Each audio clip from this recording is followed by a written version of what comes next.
most ridiculous law in history. In the 1st century, registered prostitutes had to bleach their hair blonde. Can you believe it? Okay, so this was a thing.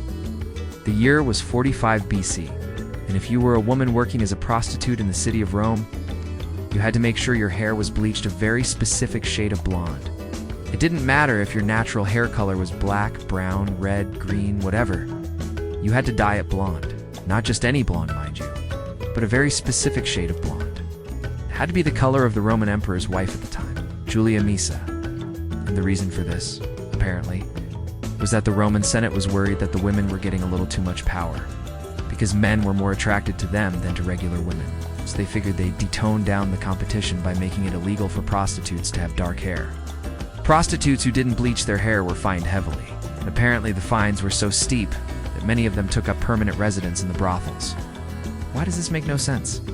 Well, for starters, women couldn't vote in Rome until 200 years later, so they weren't really that powerful to begin with. Also, if the Senate was so worried about the influence of prostitutes, why not just make it illegal for them to have any kind of unnatural hair color? I mean, surely a brunette or a redhead would be less likely to get a man's attention than a woman with bright blue hair, right? But no, they specifically targeted prostitutes. So yeah, that was a thing.